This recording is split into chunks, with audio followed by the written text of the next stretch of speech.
सबसे पहले आप ये डेट याद रखिए 23 जुलाई 2026 और आज मैं आपके सामने 3 बेहतरीन कंपनीज़ को लेकर जो खबरें आ रही हैं उस पे चर्चा करूँगा। अगर आपने ये खबरें ध्यान से समझ ली तो आपको बिल्कुल आइडिया हो जाएगा कि अब इन तीनों कंपनीज़ में क्या होने वाला है।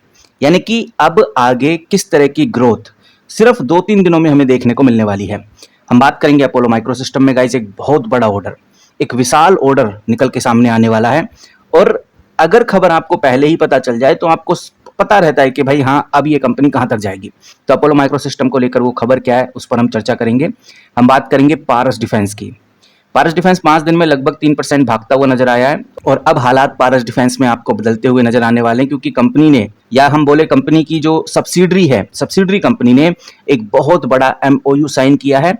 तो जानेंगे कि बेसिकली ये एमओयू क्या है और अब क्या होने वाला है आने वाले 2-3 दिनों में। अगली कंपनी है गाइस एचएफसीएल को लेकर कंपनी के क्वार्टर 1 के जो रिजल्ट हैं वो आ चुके हैं। तो एचएफसीएल का मैनेजमेंट अब क्या कह रहा है, मैनेजमेंट किस तरफ इशारा कर रहा है उसको समझने की कोशिश करेंगे क्योंकि अगर आप ये चीजें समझ गए तो आपको पूरी क्लियरिटी मिल जाएगी कि अब इस हफ्ते के खत्म होते होते कितनी बड़ी ग्रोथ हमें इन तीनों कंपनीज में देखने को मिल सकती है, या ग्रोथ बोले या बोले कितनी बड़ी हलचल हमें देखने को मिल सकती है। वन बाय वन करके समझते हैं और सबसे पहले मैं आपके सामने ये जो कंपनी है जिसका नाम है पारस डिफेंस एंड स्पेस टेक्नोलॉजी का जिक्र करूंगा। एक ऑफिशियल वेबसाइट है जिसने इस आर्टिकल को पब्लिश किया है। ये आर्टिकल 22 जुलाई 2026 का है। यहाँ पर आपको देखने को मिलेगा कि जो पारस डिफेंस है उसकी एक सब्सिडरी है जिस सब्सिडरी का नाम पारस सेमीकंडक्टर प्राइवेट लिमिटेड बताया जा रहा है। उसने मध्य प्रदेश की गवर्नमेंट के साथ 6,200 करोड़ का एडवांस सेमीकंडक्टर पैकेजिंग का एमओयू साइन कर लिया है। अब बेसिकली ये जो प्लांट लगने जा रहा है जो कि पारस डिफेंस लगाएगा इस प्लांट को, तो इस प्लांट के अंदर पारस डिफेंस कोई चिप मैन्युफैक्चरिंग का काम नहीं करेगा। पहली बात तो ये। दूसरी बात, ये जो प्लांट लग रहा है ये सेमीकंडक्टर बेस्ड प्लांट है यानी सेमीकंडक्टर चिप से रिलेटेड है, बट यहाँ पर चिप आपको बनती हुई नजर नहीं आएंगी।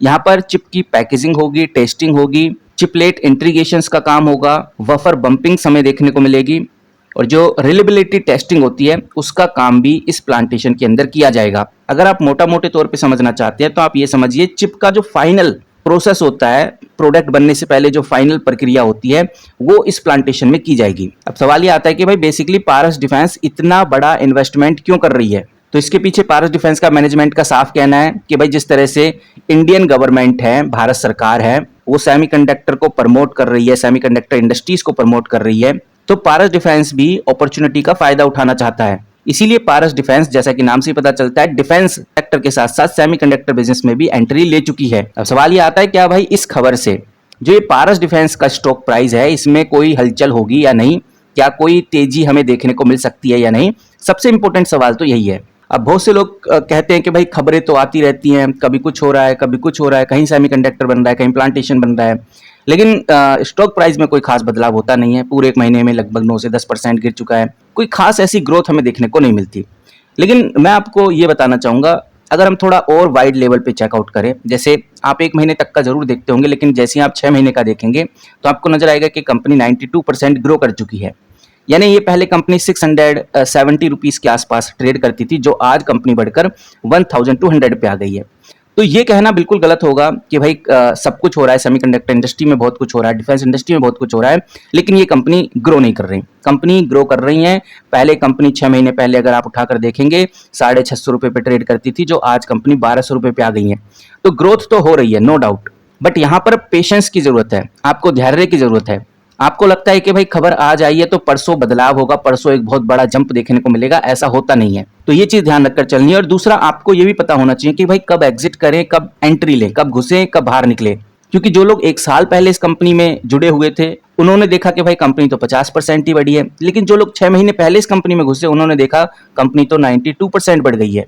तो यहाँ पर ये मैटर नहीं करता कि आप 1 साल पहले से इस कंपनी में घुसे हुए हैं या फिर 2 साल पहले से घुसे हुए हैं। मैटर ये करता है कि कब आप सही टाइम पे एंट्री ली और कब आप सही टाइम पे प्रॉफिट बुक किया, ये सबसे इंपॉर्टेंट होता है और ये चीज पता चलती है खबरों से। इसीलिए मैं बोलता हूँ इस खबरों पे ज्यादा ध्यान दीजिए, खबरों को ज्यादा पढ़िए समझिए। और हमारा चैनल इसीलिए जाना जाता है, हम डिफेंस सेक्टर, सेमीकंडक्टर सेक्टर से रिलेटेड जो खबरें होती हैं उनको इसी तरह से आपको डिटेल में समझाने की पूरी कोशिश करते हैं ताकि आप आइडिया लगा सके कि अब क्या होने वाला है। तो नो डाउट गाइस पारस डिफेंस को लेकर जो ये खबर आई है ये बहुत अच्छी है, बहुत पॉजिटिव है। लेकिन जो इंपॉर्टेंट बात है जो आपको ध्यान रखकर चलनी है पारस डिफेंस के केस में, ये सिर्फ एक एमओयू साइन हुआ है और ये जो प्लांट बनेगा इसमें बनने में लगभग 2 से 3 साल लग जाएंगे या उससे भी ज्यादा लग सकते हैं। इसीलिए जो कंपनी की अर्निंग है, जो कंपनी के Q2 के रिजल्ट आएंगे या जो Q1 के रिजल्ट आएंगे, इसमें कोई खास इंपैक्ट देखने को नहीं मिलेगा। तो गाइज नो डाउट खबर अच्छी है, जिसके चलते हुए आपको थोड़ा बहुत सेंटीमेंट्स देखने को मिल जाए, पॉजिटिव सेंटीमेंट्स देखने को मिल जाए। लेकिन अगर आप सोचो कि एकदम बहुत बड़ा ग्रोथ हमें देखने को मिलेगा, वो फिलहाल अभी पॉसिबल नहीं है। बाकी कंपनी के क्वार्टरली रिजल्ट का इंतजार सबको है, तो क्वार्टरली रिजल्ट और इन खबरों के चलते हुए आपको पारस डिफेंस में एक अच्छा जंप देखने को मिल सकता है। यहाँ पर आप देखेंगे तो मैंने पारस डिफेंस का चार्ट खोला हुआ है और एक महीने से पारस डिफेंस लगभग 10% नीचे, 5 दिन में कोई खास परफॉर्मेंस नहीं, और आज भी पारस डिफेंस हमें नीचे की तरफ ही गिरता हुआ नजर आ रहा है। और अगर नोटिस करने वाली बात यह कि पारस डिफेंस का जो स्टॉक प्राइस है लगभग 1199 है। अभी अगर आप 52 वीक हाई देखेंगे तो 1443 चला गया है, और अगर आप कंपनी का 52 वीक हाई देखेंगे तो 1443 है। यानी कि अपने 52 वीक हाई से पारस डिफेंस अभी बहुत पीछे है। अभी टाइम लगेगा कंपनी को अपने 52 वीक हाई पर पहुंचने में, और अगर कोई ऑफिशियल खबर आती है, कोई बड़ा ऑर्डर, कोई बड़ी डील आती है जिसका इंपैक्ट Q2 तक हमें देखने को मिल जाएगा, तो पारस डिफेंस में एक बड़ी तेजी देखने को मिल सकती है। ओवरऑल गाइस मार्केट के ऊपर भी डिपेंड करता है कि मार्केट कैसा परफॉर्म कर रही है। तो पारस डिफेंस को लेकर तो बातें हो गई हैं। नाउ अब बढ़ते हैं अगली बहुत इंपॉर्टेंट कंपनी की तरफ, जो कि है HFCL। HFCL के Q1 के रिजल्ट आ गए हैं। इसमें कुछ इंपॉर्टेंट बातें निकल के सामने आई हैं, वो मैं आपके सामने रख देता हूं। यहाँ पर आप देखिए मैंने HFCL खोला हुआ है। अगर मैं जाता हूँ क्वार्टरली रिजल्ट पे तो ये ऑफिशियल PDF आई है। इसको ओपन करने के बाद, थोड़ा सा बड़ा करने के बाद, तो हमारे सामने जो डेटा है पूरा का पूरा खुल के आ जाता है। थोड़ा सा स्लाइड डाउन करने के बाद हमें कंपनी के क्वार्टरली रिजल्ट विजिबल होने लगते हैं, और अगर आप ध्यान से ऑब्जर्व करेंगे तो पहले रेवेन्यू कंपनी का लगभग 789 करोड़ रहा करता था, जो अब बढ़कर 1607 करोड़ चला गया है।